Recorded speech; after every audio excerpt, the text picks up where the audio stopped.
5월 20일 금요일 새벽 예배를 하나님께 드리겠습니다. 기도하시겠습니다. 하나님 감사합니다. 오늘도 하나님께서 우리를 사랑하시고 또 말씀 가운데 다시 또 서게 하심을 감사합니다. 하나님, 이 말씀이 우리에게 살아있는 생명의 말씀이 되게 하여 주시옵시고 또 우리가 드리는 찬양과 기도를 들으시고 하나님 기뻐하여 주시옵소서. 우리의 정성스러운 이 예배가 하나님께 항상 이 시간뿐만이 아니라 우리 모든 삶에서 예배자의 삶을 사는데 부족함 없을 수 있도록 도와주시옵소서. 하나님, 오늘도 말씀하시고 우리 하나님께서 맡기신 각자의 삶을 시작하기에 앞서 하나님께 회복되고 또 귀한 시간 되기에 하나님 도와주시옵소서. 감사합니다. 예수님의 이름으로 기도드립니다. 아멘. 우리 찬송가 301장 찬양하시겠습니다. 찬송가 301장 지금까지 지내온 것 찬양하시겠습니다. 찬송가 301장입니다.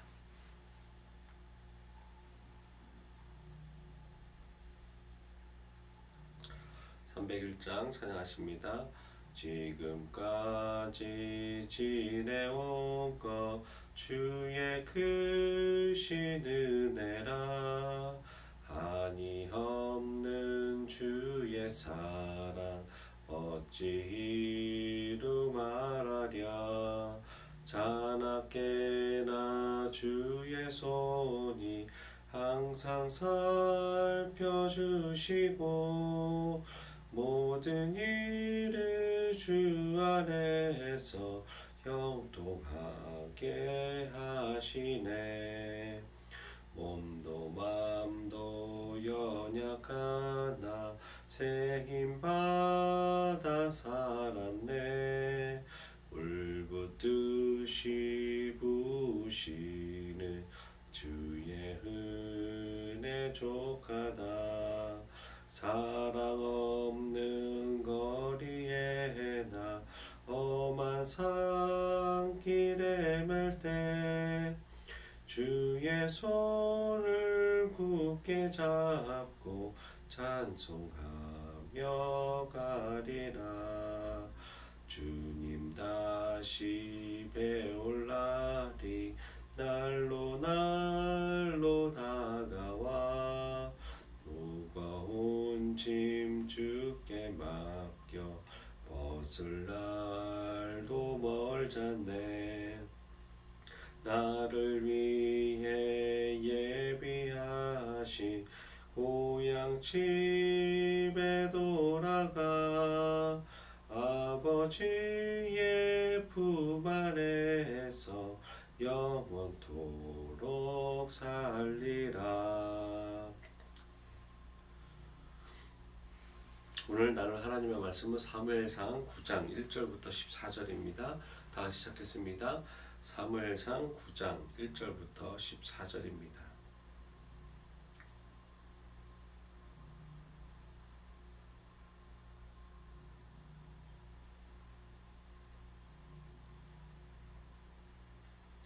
사무엘상 9장 1절부터 14절 다 찾으셨으면 우리 한 목소리로 같이 읽겠습니다.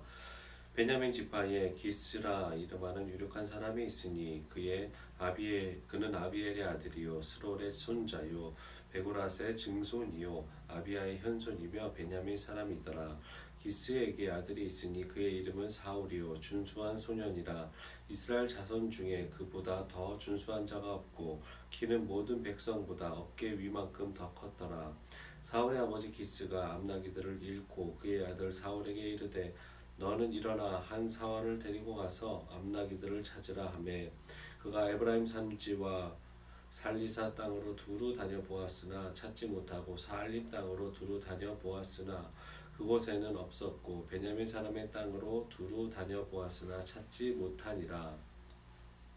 그들이 숲 땅에 이를 때에 사울이 함께 가던 사환에게 이르되 돌아가자. 내 아버지께서 암나기 생각은 고사하고 우리를 위하여 걱정하실까 두려워하노라 하니 그가 대답하되 보소서 이 성읍에 하나님의 사람이 있는데 존경을 받는 사람이라.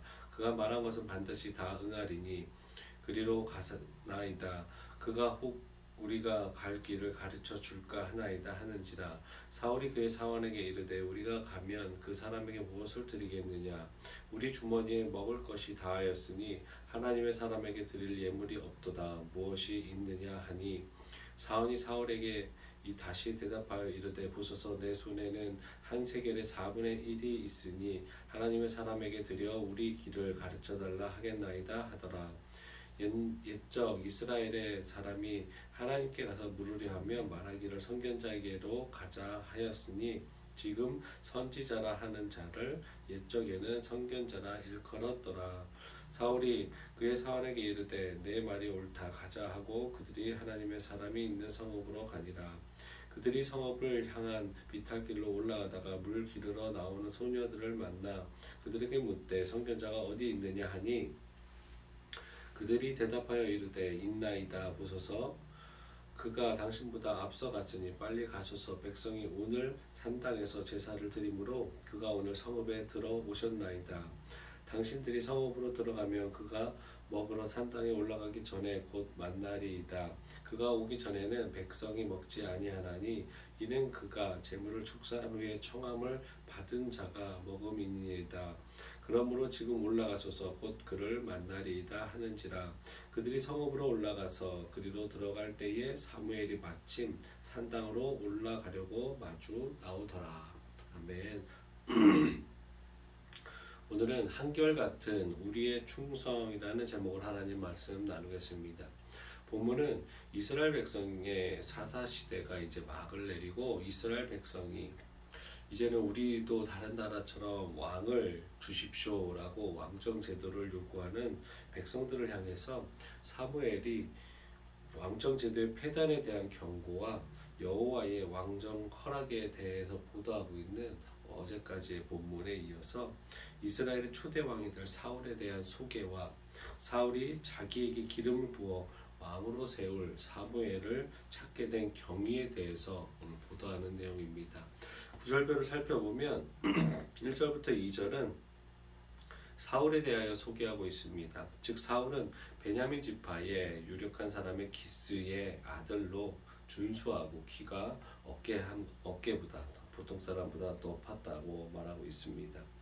3절부터 10절은 사울이 사환과 함께 아비의 잃은 암나귀를 찾기 위해 돌아다니다가 찾지 못하고 하나님의 사람 사무엘에게 가서 어떻게 해야 되는지 어떤 길로 가야 되는지에 대한 답을 찾고자 도움을 청하고자 사무엘이 있는 라마성으로 향한 사실을 보도합니다. 그리고 끝으로 11절부터 14절은 사울과 사환이 사무엘이 있는 라마성에 도착한 사실과 사무엘에게 사울에 대하여 여호와께서 미리 계시하셔 주셨음을 보도하고 있는 내일 다음 문단은 하나님께서 사울을 이스라엘 왕으로 세우시기 위해서 얼마나 세밀하고 빈틈없이 준비하셨는지 이것이 정말로 하나님의 섭리였는지를 잘 보여주고 있습니다. 오늘은 특별히 이 본문 중에서 12절이 주는 교훈을 한번 살펴보겠습니다. 12절 우리 한 목소리로 같이 읽겠습니다. 그들이 대답하여 이르되 있나이다. 보소서 그가 당신보다 앞서 갔으니 빨리 가소서. 백성이 오늘 산당에서 제사를 드리므로 그가 오늘 성읍에 들어오셨나이다. 오늘 본문은 여러 가지의 메시지가 있지만 특별히 우리가 하나님을 믿는 사람으로서 한결같은 충성이 바로 어떤 것인지를 볼 수 있습니다. 왜냐하면 사무엘이 지금 제사를 드리려고 간다고 하는데 사무엘이 제사를 집전하고자 하는 백성은 바로 얼마 전에 사무엘을 가리켜서 늙었다고 하고 말하며 사실상 사무엘을 배척하고 현대로 말한다면 배신한 그렇게 버르장머리였고 교만한 이들이었기 때문입니다. 물론 사무엘이 늙은 것은 사실입니다. 그러나 사무엘이 늙음으로 인해서 사사의 역할을 감당하지 못할 만큼 유약한 그렇게 연약한 존재는 아니었었습니다. 또 사실이 그렇다 하더라도 평생을 자신들을 섬기면서 자신들이 올바른 길로 갈 수 있도록 인도했음에도 불구하고 사무엘을 가리켜 늙었다고 하며 이제 은퇴하라고 말하며 당신보다는 왕이 우리에게 필요하다고 말하는 그들의 말과 행동은 사무엘에게 있어서 커다란 배신 행위와 같다고 할 수 있습니다. 그리고 그것은 하나님께서 말씀하신 대로 사실상 사무엘을 배신한 것이 아니라 왕을 달라고 하는 것은 진정한 왕 대신 하나님을 신뢰하지 못하고 또 하나님을 버려 하나님으로 하여금 자기들이 왕이 되지 못하게 하는 청원이었기 때문에 그것은 이 백성의 마음은 굉장히 교만하고 또 이 백성은 참으로 악한 생각을 했다고 할 수 있습니다. 평생을 섬기고 한결같은 사람으로 대한 사람들의 행동의 결과가 자신을 믿지 못하고 필요 없을 때는 가차없이 버릴 수 있을 정도의 가벼운 존재였다라는 것을 느낀 사무엘의 마음은 어떻겠습니까? 아마 인간이라면 괘씸하기도 하고 그래 니들끼리 잘해봐라 아니면 그들과의 모든 관계를 끊어버리고 이제 늘 나이도 있겠다 하나님한테 갈 날만 죄송합니다. 기다리고 있었을 수도 있었습니다. 그런데 사무엘은 백성들이 제사하고자 하는 날 정확하게 성으로 돌아왔습니다. 그리고 14절에 보면 이 제사는 화목제를 동반한 일종의 잔치와 같은 제사였습니다. 그래서 사무엘의 마음이 아무리 사역자를 할지라도 예배를 이 백성들을 위해서 이 제사를 집도하거나 또 끝나고 나서 이 재물에 대해서 나누면서 같이 식사를 하고 마주보기란 여간 쉽지 않았을 것입니다. 그러나 이는 어떠한 상황에도 사무엘이 그럼에도 불구하고 한결같이 자신이 맡은 사역을 했다라는 것은 하나님 앞에서의 한결같음을 충성스러움을 잃지 않는 모습이라고 할 수 있습니다. 이는 참으로 하나님의 일을 하나님의 사명을 하는 모든 성도와 사역자들이 본받아야 될 모습이라고 생각합니다. 그렇습니다. 하나님의 일꾼이라면 이러한 모습으로 충성해야 됩니다. 간혹 우리들 중에 일부는 사람들이 알아주고 인정해주면 열심히 하고 또 열의를 갖고 하다가 사람과 세상에 관심이 없다면 혹시 우리가 하는 일에 비판이라도 들린다면 이내 풀이 죽고 열심히 해서 포기하기에 이르는 사람들이 우리 중에도 분명히 있습니다. 이러한 모습은 그 옛날 구약시대에 입에 무엇을 물어주며 평강을 외치고 또 자신의 만족을 채워주지 않으면 전쟁을 선포한 거짓 선지자와 다를 바가 없다고 할 수 있습니다. 또 사람들에게 보이기 위해서 기도하고 금식도 하고 구제도 했던 예수 시대의 바리새인들과 틀릴 바가 없습니다. 그렇게 해서 이런 모습을 해서 무슨 하나님의 사역이 온전히 성취하고 또 그런 변덕스러운 충성을 통해서 하나님의 어떠한 상급이 있겠습니까? 그러므로 우리는 진정한 사무엘처럼 하나님과 이웃을 한결같이 섬기는 자들이 되어야 될 것입니다. 사람을 의식하지 않고 다만 자신에게 주어진 책무에 지금 현재 나에게 맡겨진 사명 또 직분 또 세상에서의 직장, 사업장에서 최선을 다해서 섬기고 봉사하시기 바라겠습니다. 하나님께서 허락하신 각자의 현재 맡은 사역을 묵묵히 섬기며 하나님을 상대로 하는 봉사자가 되시기 바라겠습니다.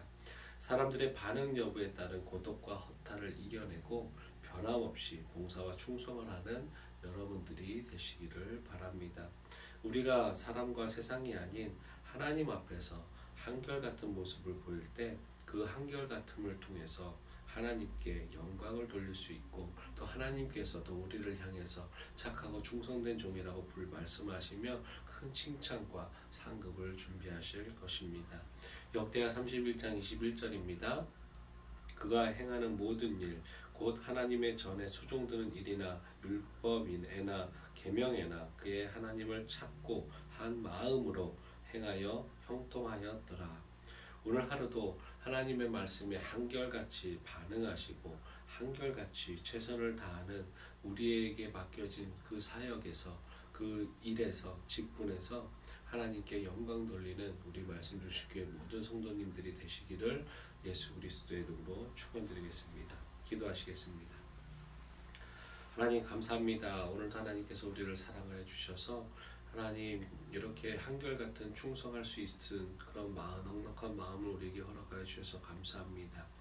예수님처럼 하나님 그 십자가의 고난이 클지라도 본인에게 맡겨진 그 사명에 한 번도 흔들리지 않고 전진해 나가셨고 결국엔 죽음으로써 그 사역을 마무리하시고 완성하셨던 것처럼 우리도 그런 모습으로 우리의 사명을 감당할 수 있게 하여 주시옵소서.